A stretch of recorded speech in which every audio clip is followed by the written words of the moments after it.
Siz birorta ofisga borsangiz, bir ishxonaga borsangiz, bir hokimiyatga borsangiz, ish so'rab boryapsiz-da. Siz ariza yozishingiz kerak. Ariza yozishligingizni eng zo'r bitta uslublardan bittasi shuki, hokimiyat tayyor arizani qo'lingizga beradi. O'zi yozib qo'yganda, mana shunday qilib yozing deydi. Siz o'zingiz yozadigan bo'lsangiz, ha qabul qiladi, ha qabul qilmaydi. Ammo tayyor bosib qo'yilgan bir ariza bo'lsa, siz tagiga qo'l qo'yib qo'ysangiz bo'ldi desa, uni qabul qilishi aniq. Demak, bu duolar ilhom bo'lib Rasulullohga kelgan bu duolar va Rasululloh bizga o'rgatgan duolari Xudoning o'zi yozib bergan ariza deb qabul qiling. O'sha arizani agar biz Xudoning huzuriga jo'natadigan bo'lsak, uni qabul qilishi bo'lishi aniq deydilar.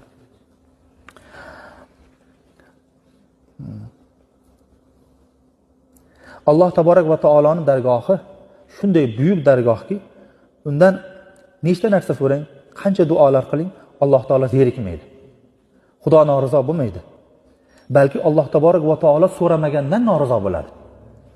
Hadis sharifda keladi, payg'ambarimiz sollallohu alayhi vasallam aytdilarki, "Man lam yas'alillah yaghdab alayhi." Kim Xudodan so'ramasa, Xudo g'azab qiladi dedilar. Dunyoda bir odam har qanaqangi katta saxiy bo'lsin, agar birorta odam subh vaqtida kelib, ertalab bomdodda bir narsa so'rasa, keyin 1 soatdan keyin kelib yana so'rasa, 1 soatdan keyin yana so'rasa, u saxiy oxiri yuragi siqilib tang bo'lib ketadi. Aytadi, "Nima sen meni arqamdan yopishib olding?" deydi. "Boshqa boradigan joying yo'qmi?" deydi. Har qanaqangi saxiy bo'lsa ham aytadi bu gapni. Lekin Alloh jalla shanuhuning muomalasi, o'zini bandasi bilan qilayotgan ishlari shuki, banda qancha so'rasa Xudoga shuncha yoqaveradi. Xudo shuncha rozi bo'laveradi, Xudo shuncha xursand bo'laveradi. Kichkinadan kichkina narsani ham so'rang, kattadan kattasini ham so'rang.